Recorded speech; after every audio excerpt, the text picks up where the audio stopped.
Hello, everyone. A very warm welcome to the Design Meetup, proudly presented by IxDF Kerala and co-sponsored by Experion Technology.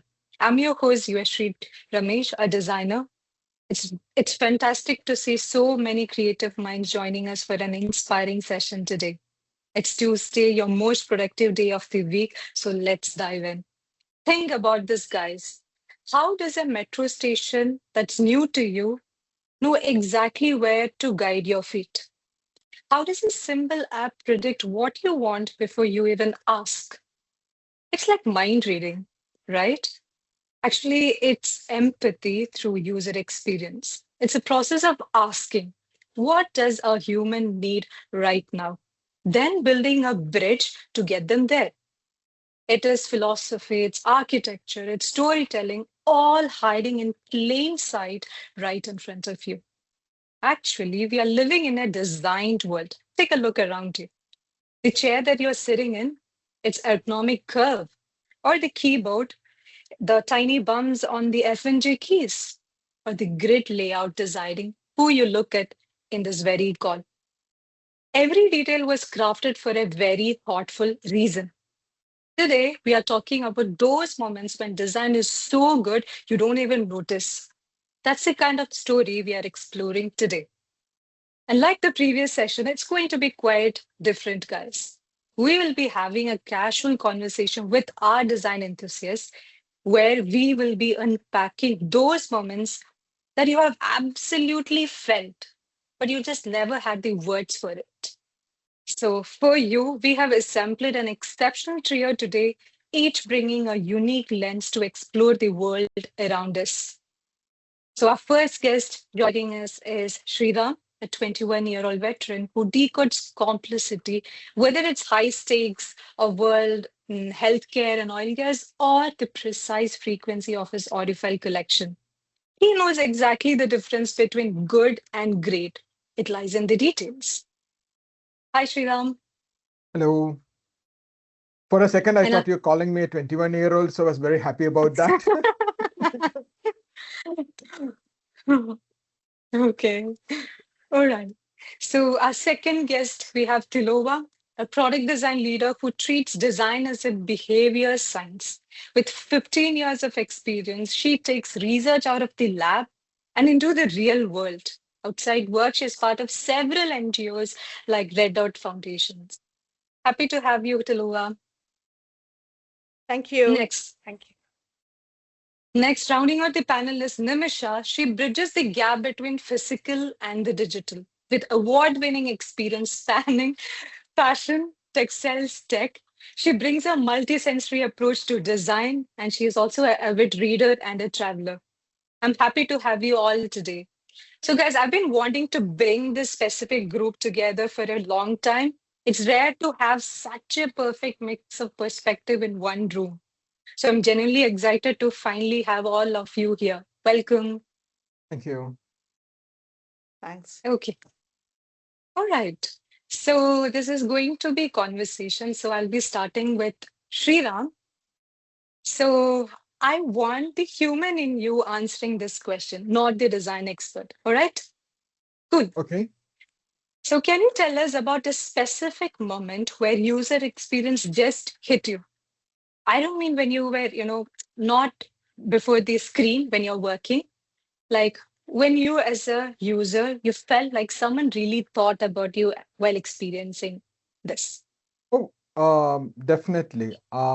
One of the things that came to my mind up front is the Sony Walkman phones. So I come from an era where Walkman was kind of, just towards a tapering towards the end, but it was still very popular. So when after a long time when digital formats and other came, Sony came with this Walkman phone, which was such an amazing package of what I wanted from music perspective, from a very attractive interface of how the whole thing was had a color scheme of black and orange and things like that with a very powerful interface as well. The first time I saw that, and obviously Moto Razor from another time, I saw that and I'm like, wow, this is a product that has been really, really thought through from end to end from so many different angles. And literally, not just me, anybody who was with me, we were all interested in design and products and other things, looked at all of these products and we were just mind blown by how great they were.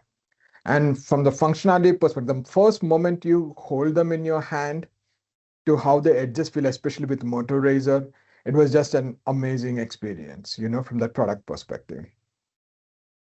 Amazing. Yeah, It's really great, right, when they build a product that is on top notch, the amazing. next level, and when we are experiencing that, it's like we want others to feel the same way. We try to, make others feel how amazing it was. So, Absolutely. Tilova, can you just let us walk through a similar example, like aha moment for you? Um, I would say I will bring out the aha moment for me is when I was looking at a pen. You know that pen. Earlier days, obviously, Sriram doctor knows better. Like there were fountain pen, but the kind of evolved in the technology of the pen ink for the recent generation for the Oh, students it's amazing. If you see right now, today's children do not use fountain pen, they use gel pen. Why? There was a reason, yeah, it's messed up and everything, but the moment they have evolved the technology they have brought in, it's kind of like to bring that essence of a ball pen into a gel pen technology and not creating a mess for the students life. So that was when I explored about it, when my kid was doing venturing out with different pens, was kind of a like, yes, that's a different kind of an experience. okay, interesting.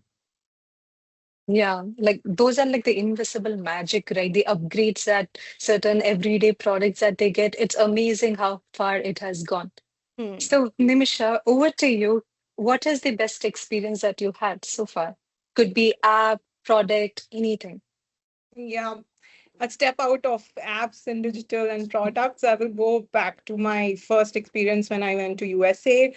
And there, the department stores, the grocery stores, it's like really huge. It's not like, just randomly placed things. And they have done it in a way that even if you're new to that place, you can still navigate right from the entrance point. They have well proper labels marked for all the products, and not just to your eye level, but up top in a bird's eye view level, so that even if you're standing at one corner, you can quickly give a quick scan. And that really helps as a user experience, I think, because when you're out there, say in Germany also, where there's a language problem, you tend to get confused, right? When there's no familiar face around, and then you're like, oh my God, what do I do? Then you just give a quick scan, and then you get all your things sorted without even interacting with anyone. I think that's when I realized that this is also part of a user experience. It's not generally or essentially always in the digital spaces, but like you mentioned earlier while introducing us, it's all around us, right? From we wake up to close our eyes, we are dealing with so many products that we don't even realize that, oh, it had a good experience. That's why it didn't seem that friction or that, sort of taken aback sort of a moment that, oh, why is this in my hand in the first place? So, So just yeah. to expand on what Nimisha was saying over there. Sorry, Nimisha. Did you? Okay. Yeah. Expanding on that, right? One of the key aspects of user experience is also how familiarized a user gets with a layout, right? I didn't notice this pattern till one day when I walked into a grocery store and they had completely changed the aisles of things. So what used to be in one place where you naturally go in and without even thinking, you after some time you naturally progress towards that, and then suddenly you are in front of that and like, what happened to the milk section? It was here. And then you realize they had moved it, and that's when you start observing friction. It's as a product designers, one of the things that we do is that we re-engineer products. So when we re-engineer products, there is a lot of these moments wherein you have users who are so familiar with a pattern, so familiar with an interaction, that when we redesign, we need to keep that in mind, that it one of the most simplest things is that it would logically make more sense for someone to change something but we need to also understand what's familiar for someone and take that into consideration as well, because they will be the ones using it day in and day out. True, true. Like when Sriram was mentioning that, this thing came to my thought. Like, for example, Airbnb, right?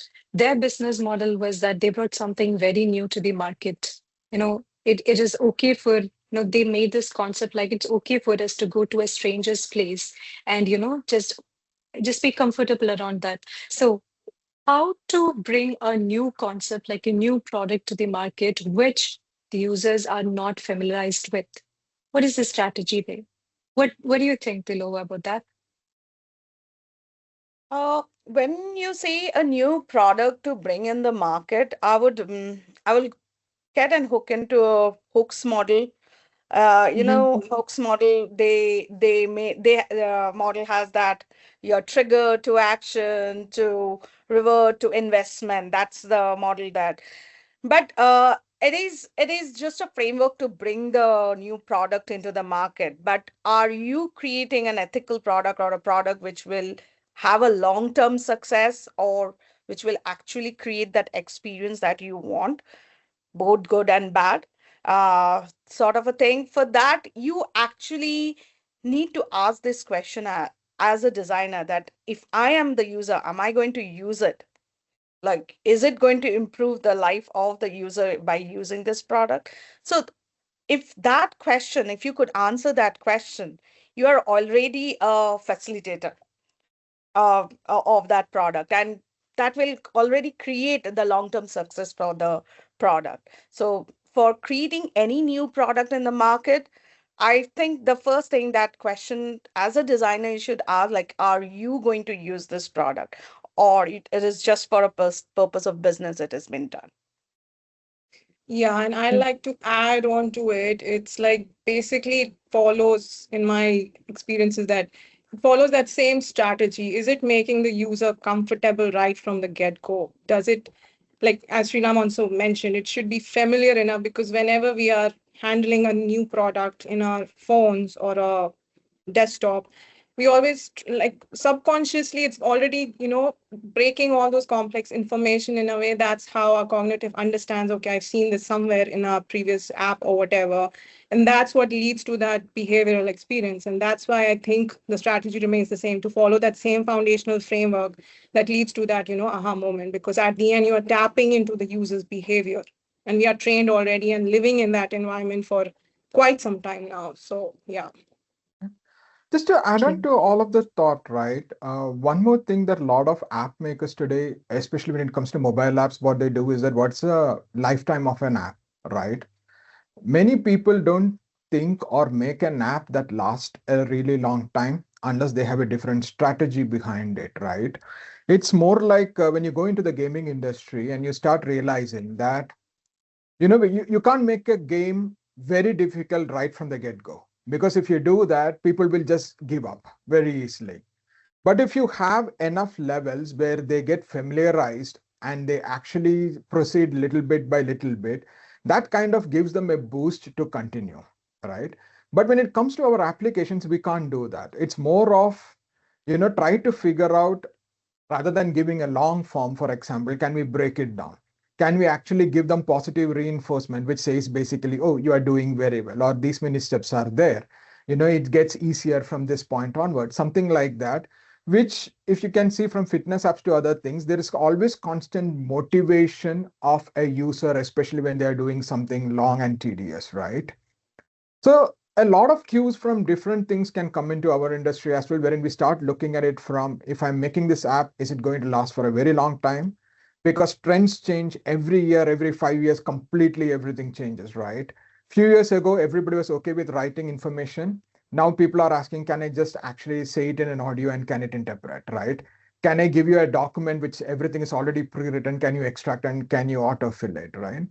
So we need to just start finding things like that which would enhance the experience for everyone.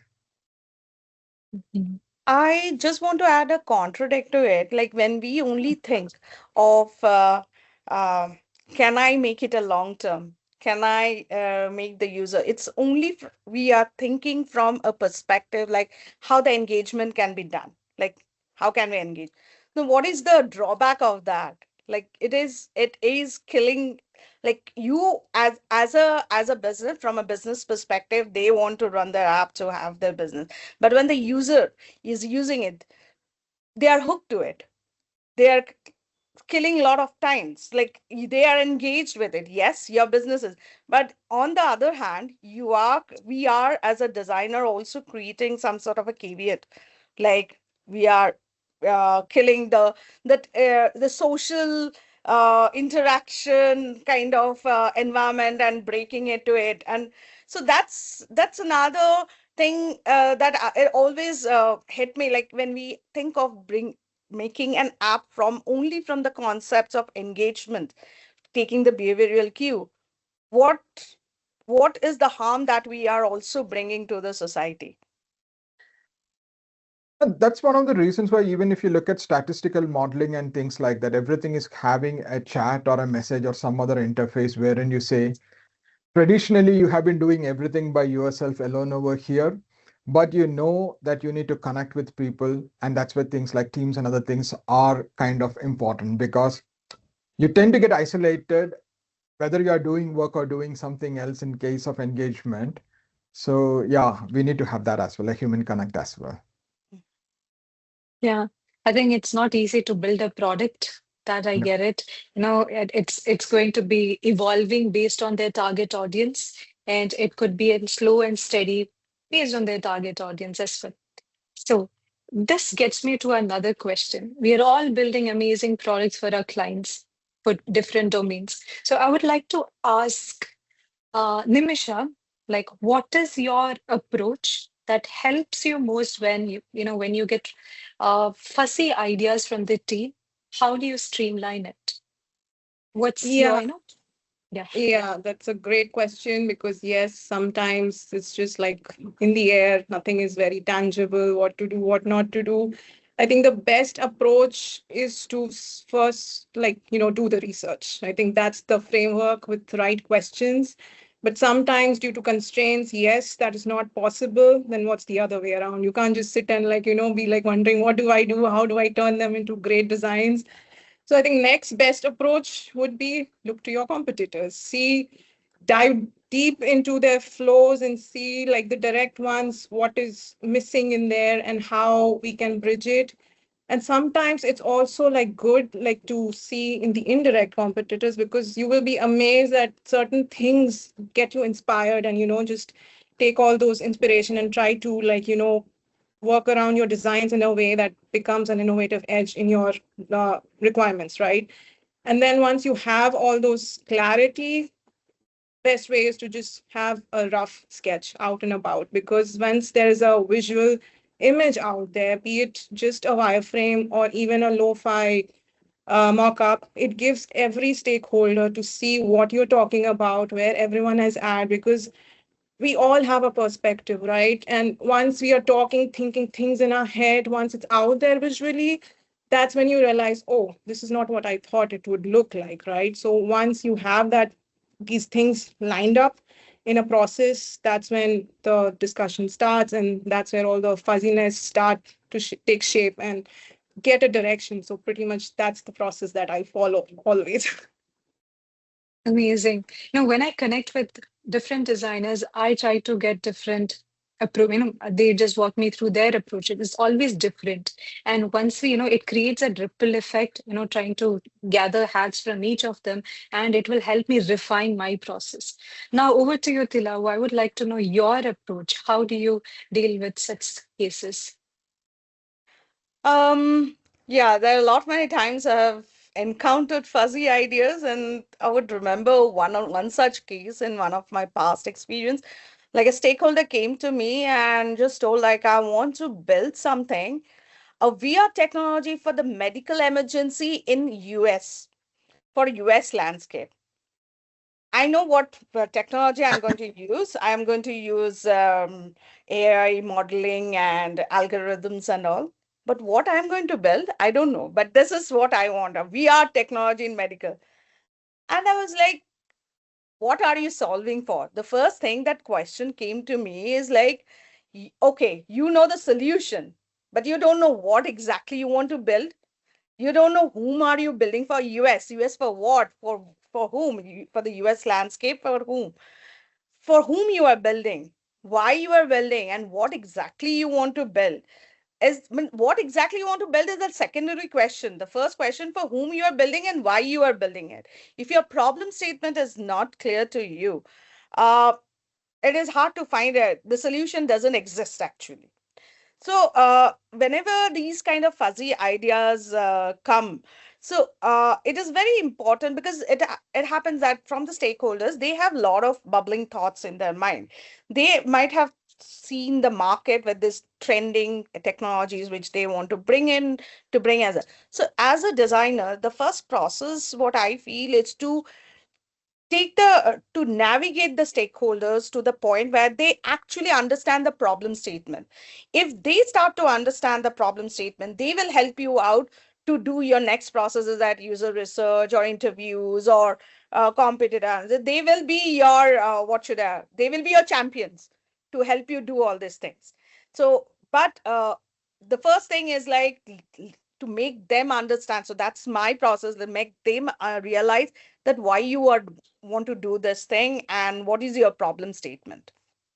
I would look at it from a very slightly different point of view, wherein if somebody wants to jump in the middle of the ocean, you just jump with them and you figure things out. So if they are ideating, I would also ideate with them to the point wherein you could just throw out any vague ideas. And somewhere within those ideation and talking about weird things, some really good clarity comes in. I would give you an example wherein one of my earlier managers was talking about computer vision, how we are going to use computer vision to read documents, to, assess different things. And she said, okay, hey, we created this clip wherein you can identify cigarettes, with this much accuracy and things like that. So I asked her, what's your end goal? She's like, I'm not very sure. I think I want to solve the document digitization problem. I said, maybe that's not the whole thing, wherein if you think bigger, right? If you take to, for example, you take it to Sony and say, I'm going to run an entire analysis of a movie that you just shot, and I would capture every single non-Sony device using computer vision for you so that you can fix all of them in post-processing. That's just $1 billion idea waiting to happen. Yes, it's a lot difficult to make that product, but when you're like imagining and like trying to push what you can take the technology forward to, you just ideate with them, you just dance with them, and you see where they want. So similar to Tilova, there were a couple of other examples where it happened, wherein what we try to do is that rather than asking them direct questions, which is a great way to do, by the way, many times that solves it. Sometimes you just work with them, because when you ideate and you come up with your own different thoughts and different spin on the matter, without even saying anything or asking any questions, things get a little bit more clarity in their mind. So that is another approach that we definitely do. There is no one right or wrong approach. Different Absolutely. things works with different people. But Correct. Yeah. eventually everything comes down to what Nimisha says, ultimately a sketch, something that you can draw on the whiteboard, or Yes. something that always conveys something very Yes. Yeah, clearly. yeah, I agree. It's all situational, depending which scenario are you in. Are the stakeholders well versed on what they want to do? Like you mentioned, Tilova and Sriram, both of you, that you need to have those right questions answered before just, running in the dark and then figuring it out, oh, this is the dead end. So pretty much, yeah, it's a situational thing. Once the Hmm. stakeholders know, you already are good to go. If they don't know, you have to make them understand before letting them in that direction. Okay, this is the direction, let's go. Hmm. And Yes. visuals, and obviously what Nimisha also tell, like visuals, like last bit. See the paper prototyping, the from age-old concepts of paper prototyping to lo-fi prototyping to handheld sketches and all. It's still today prevalent, no matter how much AI has come into this world. Because Oh, yeah. unless you don't do it, your ideas do not get refined, neither you get to communicate. Our brain only understand when they see some visuals. Yes. Mere talking, it Definitely. just doesn't get into it. Yes, what you said is absolutely right. Recently, I saw this French designer. He's a really amazing web designer. He's quite famous. So, his pro tip to his fans was that instead of he doesn't just go and I mean he always brings very creative ideas to his websites, and each website it would be like a really huge number that is what his charge, but his approach is really cool. So what he does is that he plays around with the layout on a printed paper. Like different Oh, sections, he would yes. just print it and just play around. He says that only if he does it that way, he's like more visualization and amazing.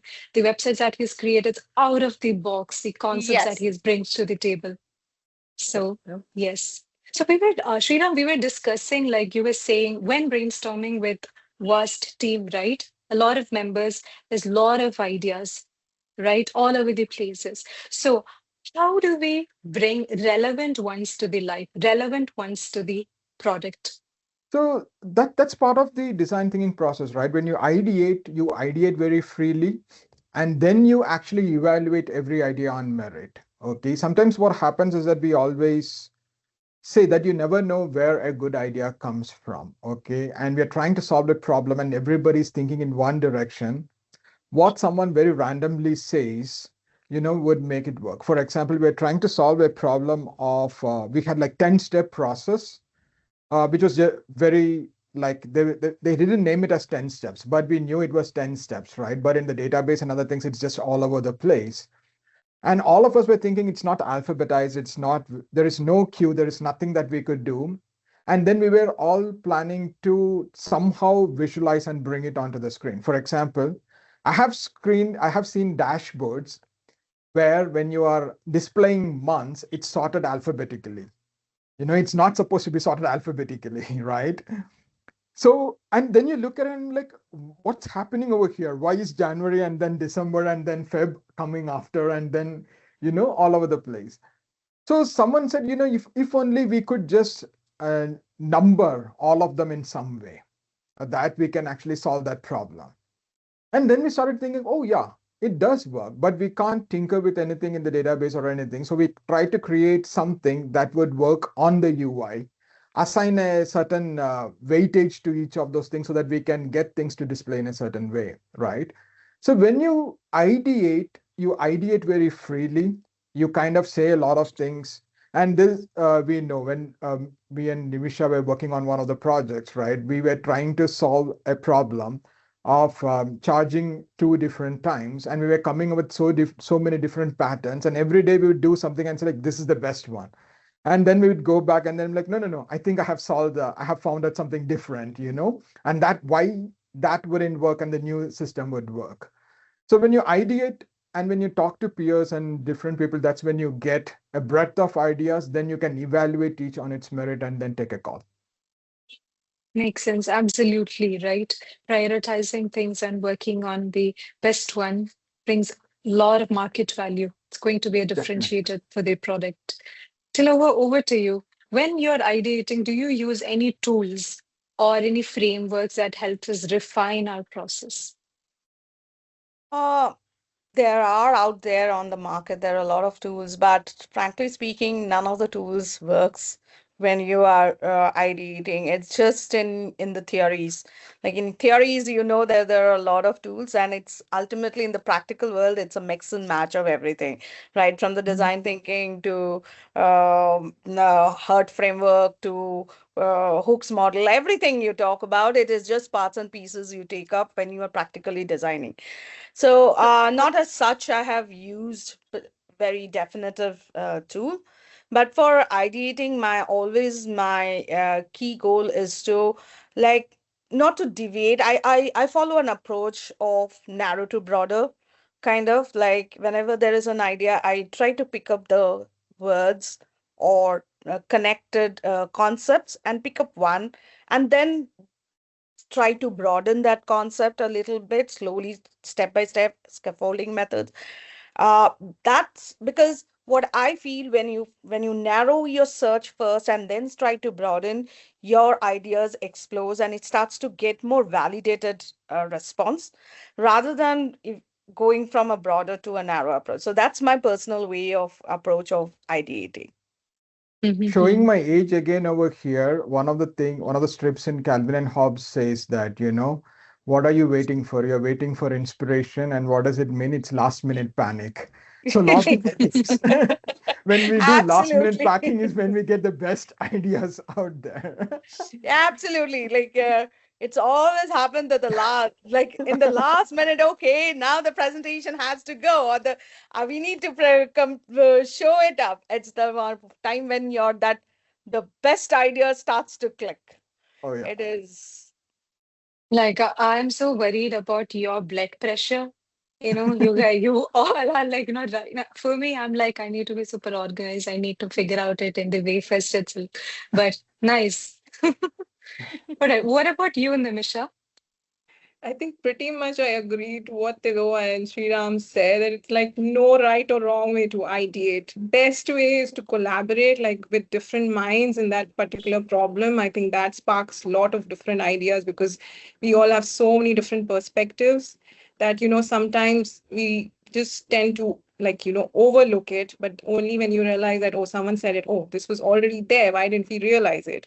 And pretty much, yes, like Tilova said, like you need to have a sort of a starting point, a focal point. That's where you expand without limiting yourself. Because sometimes, what I've seen with my experience, that when you are ideating on wild ideas, that is what leads to that proper optimum solution. Because I think that's how it led me to the solution of my thesis work that led to the monumental achievements in my life, because I didn't restrict myself. I was just like going out and about in every possible direction, not just limiting to that problem statement or just thinking randomly on things. And especially when you're not doing that thing and you're doing some other activity, that's when all the ideas keep coming up. So I think pretty much that's how I ideate. And the best is the collaborative ideation for me. Amazing. Yes, like it's really cool, when we are doing workshop with the tech team and the business, it's really the perspective that we get to the table that we get. It's really amazing. Like so many things would be overlooked, but we as a collaborative team, we are just building an amazing product. So that's where the most value is. So now let me unpack the next one. Over to you, Sriram. Can you talk about a time when you spotted an overlooked user behavior in a product that you were building? Yeah, many a times. Typically, what we do is that we always, many a times when you build a product, you build the best case scenario and one or two edge cases, because typically for the time it takes to cover all of the edge cases, right, it's pretty expensive. So what happens is that when you build a product, you just decide that, okay, hey, this is the happy path. One or two deviations I can handle because it's just falls very close to the happy path and what simple mistakes that people can make. Rest of it, they would say, hey, they would raise a request, they would raise an issue, and then we will go ahead and fix it. And one more thing that happens is that every time what we don't realize is that a product lives through many, many, many iterations of experimenting, sometimes succeeding, sometimes failing. Every product evolves. But many a cases when we work on a product, there is no second chance. You deliver and then you're walking out. You're not trying to work with the users to understand the problems that they're having so that we can tweak the flows in a much better way. We can do the design in a much better way in the second iteration. We most of the time we don't get that choice, right? So what we do is that we try to do the best at the same time cover few cases, and that's one of the biggest problems because we are always working towards a timeline, we are always working towards a business goal. So we kind of miss a lot of things that users might have. And that comes in a way very strongly in accessibility. While we do accessibility, we take a lot of things into consideration. We don't most of the times do end-to-end regressive testing of accessibility to see every single thing have we taken care of or not. So that's my take. Yeah, Sriram, when you were explaining, there were a lot of structure to it, how you define the use edge cases and all. It gives you more clarity on how to, see through it. Um, Anyone else have a different perspective to that? You know, how to figure out these overlooked user experience in the product that you were building? Yeah, I'll share my experience from my past project. We were trying to build this AI agent for educators to help there with automated administrative work. And we were through with all the research, done ideating, done created all the flows and everything. And what revealed in the usability testing that there were drop-offs right after, when the action is to like interact with that agentic AI. So we were like, shocked. Like we did everything. We followed the research. What happened? Why is it's not just getting up in the metrics? So we tried to analyze all the heat map and everything where they are lacking. And then what we did, we stepped back and went back through all the documented research that we had, because that's where it was written very clearly from the get-go, from the users, that they need to have that trust with that machine, right? Because at the end, it's not a casual work, it's school work. And how would they know that whatever output they're receiving is gonna be like, legit? Because USA is big on all these plagiarism and, illegal stuff. So I think that's where it was highly a critical point, I think, which got missed, because as Sriram mentioned, there's a timeline which you need to follow, and then we are always in a rush to do things that you have to deliver things on that timeline, otherwise everything just falls apart. So I think this little yet significant thing got overlooked, and that is the UX copy tone, because we didn't even realize that we were so like subconsciously doing it just in a tech way. The UX tone really matters in such cases, because at the end, not everyone is a tech savvy, right? Okay, us, we understand tech, we create it, but what about those extreme users who have difficulty even just like logging in, right? And if the tone is not reassuring or having that right balance of human and tech, how do you expect the user to even interact with it? So I think that's what we fixed. Very small detail, but eventually just changed everything and the metrics just went up.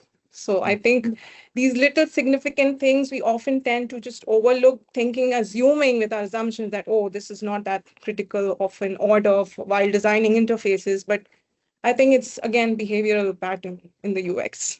Oh, yeah. Yeah, I completely resonate with what Nimisha has said. You know, all these micro small details, that's where the game is, right? You know, how the Google Maps, the voice and tone, it's not like how the news anchor is speaking. You know, they have carefully used that kind of tone so that we don't get panic. Imagine we never know what will be when someone is driving.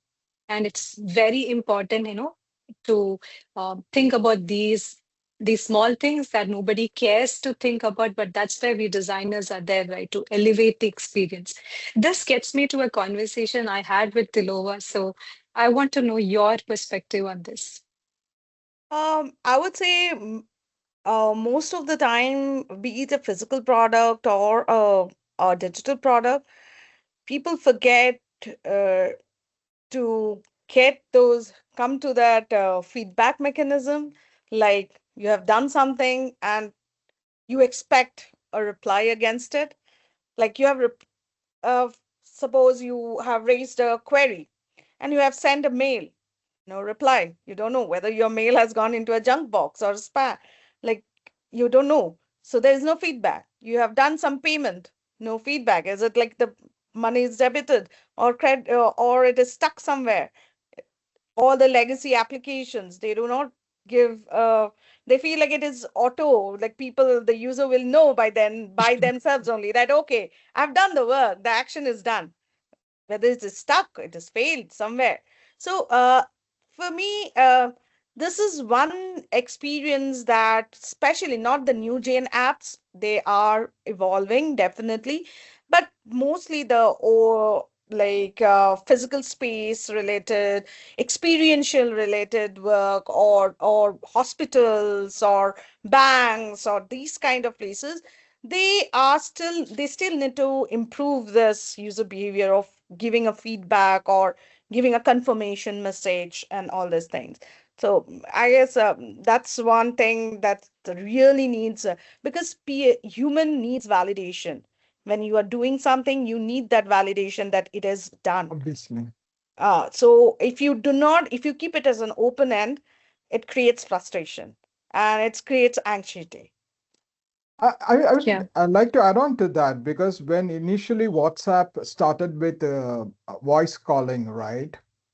I have had so many calls from my mom, which basically said that I called you so many times, why didn't you pick up? You Hmm. know? But when they moment they introduced calling and ringing, and I have actually taught her that the moment you see ringing, it means it's ringing at my end. And if I don't pick up, you can actually say that I didn't pick up your phone. But if it's just calling, it means that it's not able to connect to me and I would eventually see your call and call you back, right? Hmm. That one subtle change of just always having calling to just adding calling and ringing, it changed the perception of why is this person not picking my phone? Correct. Okay, to oh, it's not reaching that person and that's why they are not answering, right? So that makes a huge difference when it comes to user experience. And that's one lot of things that we need to look at. It's like small small details, but it significantly improves the experience of people. Yes, absolutely. All these small cues, right? It's really amazing that, we tend to, there's so many things that we miss, but it has a really huge impact, which gets me to the next question. Like there are so many everyday experiences and product, right? Which is really amazing and well, just, well accepted in one culture, but it totally frustrates in another set of people. So can you just name such things? Who wants to go first? Not going to call. So it's a easier one. I'll go first then. Okay. We did discuss about this last time a while ago as well. It's basically horizontal scroll. Till a while ago, it was okay to have a horizontal scroll. Then we said, no, no, no, horizontal scroll is bad and you have to have vertical scroll and you have to have minimalism and space and other things. But when you go to a different culture like Japan, they are okay with everything being cluttered together. They are okay with horizontal scrolls. So when you go to different places, you need to understand who your audience is, what is okay with them, and then design. And I would come to another example also. Same thing happened when I was initially doing presentation work quite a lot. My style is very minimalistic, very muted, and lot of empty space, right? I had a lot of my managers who would come and say, "Oh, there is so much space over here. I would add a graph or a picture or something because the slide needs to look full. It needs to look like everything is there, filled in, and we have information." And I used to say, "Okay, I have 20 slides. I have layered it in such a nice way where there is a story with some of the slides will have only one statement and things like that." They said, "Absolutely no. You have to make everything in 3 slides, fill every single detail possible, and that's how you present it, right?" It's all again depending upon, like I said, culture and who is your audience and what kind of information they used to have. And we used to have this running joke wherein if you look at a earlier Microsoft presentation versus an earlier Apple presentation, you would know what I am talking about. The earlier Microsoft presentations used to be so much information on every single slide. They have improved significantly now, but if you go back and watch some of the earlier slides, you would see that. So that's my thing. Keynote is really amazing. I have used it in all those tiny interactions, an amazing tool. I mean, they have done exceptional work. Yeah. So, Nimisha, among us, I think you are the traveler. So I would like to know, you must have, you might know a lot of cultures and how things work, right? So I would like to know your perspective on this. Yeah, it's not like an app, but a special feature that WhatsApp has included now where you get like, you're bombarded with all these marketing messages, so much so that you lose your personal chats, right? You have to literally go through where is my family and friends. So I think this aspect is nowhere close to Germany because there is the culture where they are so strict about privacy and its rules that they've actually passed a law that no one can, handle all your personal data like this, like, just spreading it like a confetti that, oh, this is just because I want to gain business from you. I'll just bombard you with all sorts of, sales messages or whatever. So this thing I noticed living there and here, there is like nothing, nowhere even close to any random company coming in your DM and saying that, hey, this is what the sale is. You should come and buy this, pay like, buy this, buy that. And here I'm seeing that stark difference, which was not even there, I think, 2 years back when I left for Germany. I mean, like certain things, like, yeah, it's culturally, that's how it is. Like, we are so used to having so much of like, connection, even it's a store guy that we just are okay with it, but certain cultures they are not okay with it. And also another thing I'm thinking right now is like Japan, which is high on tech, right? Everything is so automated. Even if you want to buy a t-shirt, you can just go to a vending machine and get it there, right there, just like how a food would work. You bring that system out here, it will be a tough time because us Indians, as like cultural wise, we are so community driven that we always look out for that humaneness, right? Even if you go to a small store and try to buy things, unless and until there is no reaction from the person in front, you don't feel safe. That am I in the right place? Am I buying the right stuff? Is my money going in the right, hands whatsoever? So I think that's what every culture in its own way, I think, has their good and bad, and that's how you can't just blend everything together. So yeah. Absolutely. Yeah, Makes that's sense. yeah. So, for me, I would say like you don't need to go to a different continent. It's in India itself. It's such a big uh population, and any new technology that you bring in India, it will first divide it cultural. Like I would say, it's not a cultural divide. It's more of age wise it's going to divide. It's the tech versus non-tech wise it's going to divide. So being a vast country, a country with a vast number of population, that which is very obvious, because of following a similar pattern it's very difficult. Like Digiyatra, forget Digiyatra is nowadays, but back in 2020 after COVID, there's all of digital payment and all these things. Initially that was such a like when Paytm brought this, and Indian government is pushing it for like no money, no physical cash, it's more of a digital payment. It became a literally a kind of a nightmare for a certain group of audiences, like senior citizens specifically, where they were not so comfortable using this even today also this digital payments. So I would say so it is very, when any new technology, any new experience, any new design comes in the world, it is very important to understand that who are going to who is the target audience, as Sriram told, who is the target audience, and also to understand the absorption power, like how much it can be diluted to make it more universal.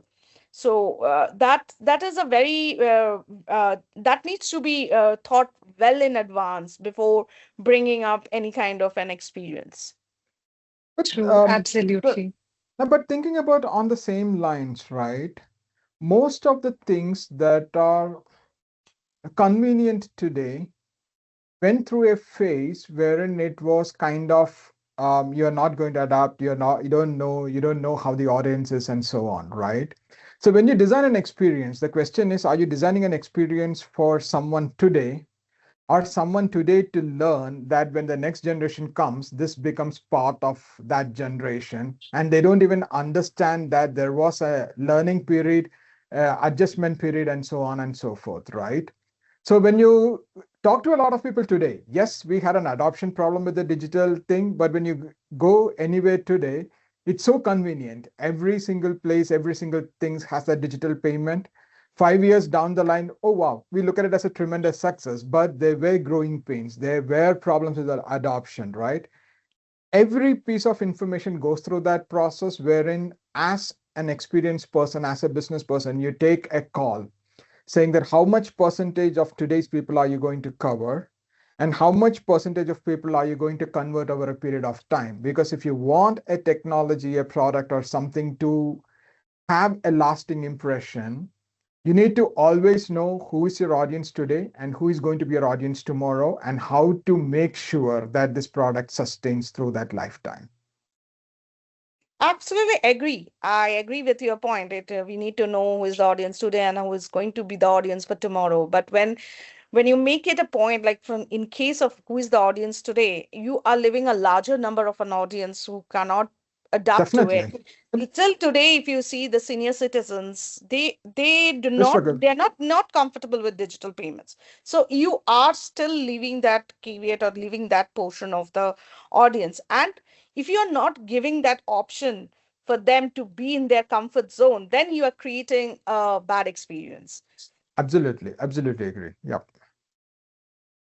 Right. Since we are talking about, how different products are getting drilling into the different parts of the audience. Like it started with a small target, and if it's a really cool product, then it would definitely reach further and get into the wider audience. Which gets me to this question. In the near future, what do you guys think would be that breakthrough? That would be like a really, design has turned this magical moment. How the technology is going to create a much more elevated experience. So has anything, in the near future, what will it be? So what do you I guys think? I kind of go back to what it used to be, right? Every device that we buy, everything we customize to ourselves, right? Mhm. But when you look at any interface that we look at today, we can't customize. MySpace had this very interesting idea that when you go in there, you could actually color the page that you want, you could play the music that you wanted with other things. So when you Yeah. come to that space, you know that it's yours, right? You have this any space that you make it yours, you feel very comfortable in that space. But when you Mhm. go to any application, anything that we are doing, it feels very alien because there is nothing that's personal. For example, if I can just upload a photo and then that photo is the background of me filling a form or something like that, suddenly the form doesn't seem very threatening because I'm constantly looking at something that I uploaded and I am seeing there, which makes it very, very muted, right? The moment we take anybody else's phone, the moment you know that it's not my phone, is because there are certain things that you have done on your phone, especially with the wallpaper, with the icons, where every information is. That's the thing I'm looking for. It's like basically AI being there and other things, you would understand the user more and tweak into a degree wherein when you come in, you would be not just greeted with hi, so and so. You would have a color of your choice. And then you would have the pattern and other things the way that you like, whether you like long form, you like things broken down into wizard, things like that. You have flexibility to have that. So, highly elevated, personalized experiences would be the wow thing that I would look for in the future. Yes, that would be cool, I guess. Seeing things through the lens I want to see, rather than the Absolutely. creators, it has a thing to it. So anyone else has a different perspective or lens to this? What do you think how the future would be? See, definitely the future will be hyper personalization. That's what Sriram told. That will definitely lead to. That's how we are leading towards. But I would yes, definitely hyper personalization and experience should be there, but it should not leave to an extent where you lose your human connect. You lose your human sense of your tactical sense of living, and uh, your identity should not be lose should not go away. So that is something the products should look in the future. Nimisha, you can give your inputs while Yeah, I'm others do talk. thinking, yeah, thinking in terms of AI, since it's more like, prompt engineering at the moment. I'm thinking in a way how it can actually sense you while you're working and can bring out all those ideas or whatever you're looking through, like even a simplest of like making a presentation without you prompting it that, hey, create this for me. And not even like while you're touching, like some sort of, I don't know, radio wave, all these waves, interaction that it just gets to your mind and not in a creepy way. Because obviously that'll become very crazy. But somehow I think that should be like another way where you still don't have to continuously be surrounded and typing and whatnot, but it just senses you like a human, like keeping that humanness intact, as it was mentioned. So pretty much that's how I'm seeing the future of it, the next upgrade. Yeah, Limisha, the thing that you are saying, right, which gets me to that, I would like to have an experience in which I might look very smart. Let me break that down. So the thing is that knowledge is very accessible these days, right? So I was just thinking about how that's the ultimate power. But the thing is that most of we as human, we have very limited memory power. So I would like to have a future where knowledge is like this. If I want a content, it would just come to me, which got me thinking like these meta glasses that that's in the market these days, right? That upgrade could be like how the Limitless movie, the Bradley Cooper's, he just takes pops a pill and he will become this superhuman. What happens is that his brain gets super active, super refined. He gets all the knowledge that is needed for the right moment. So I would like to have that kind of concepts, through a meta lens or something. We could be like a chat GPT, which nobody would know it. And the prompt knows that we are experiencing this, and it would give us the cues that is needed to, make the most at the right moment. So yes, Interesting. Very and couple good. of black. It's because of the movies that I've watched. Black Mirror and all these Oh, yeah. shows. That's like a good taste of what future will look like. Yeah, I mean, it is quite dark, but then it's really great. The concept that they show, it's really amazing. Yeah. But Okay. but that's where our thing is going to come in more, because with AI and other things coming in, right? People would start questioning about what is the role of user experience? What is the impact of user experience, right? The more and more you would start hearing those questions. But where we are going to have a significant impact is actually trying to figure out what's the human connection behind creating all of these things, right? You can use AI to churn out a lot of different designs and models and ideas, but what is being human and using it as a human? Because humans are not machines. We don't process the same way. We get distracted, we get sidetracked. Middle of something, we just get up and go have a drink of water or something and come back and forget what we are doing, right? So when we do as our experience design, we need to keep that more and more in mind when we design, and that would elevate what we are doing as well significantly. Amazing. What a great talk, guys. Really amazing it was. Each of you gave a fresh view to the experience around us, not just work beyond that. Anyone who has joined us today, who has been part of this discussion, will rethink design and its why. They will start thinking the why behind these designs and how vital answering the why is important to creating an experience. So, your feedback is super important to us, guys. So, if you like these sessions, do let us know. Reach us on Instagram, LinkedIn, on other socials. Our team will be posting that on the chat. Could do that. And if you want to be part of the IXDF Kerala wing, just let us know. Team will also be providing another link which will get you there. You know, you will guys know what all are the updates when the upcoming webinars will be and all those things. And it will be really amazing to be part of such community. All right. Now, as you guys know, as the Don Norman quoted, good design is actually a lot harder to notice than poor design. So try finding the good designs around you like a designer. Stay tuned. Amazing connecting you all. Have a good day, guys.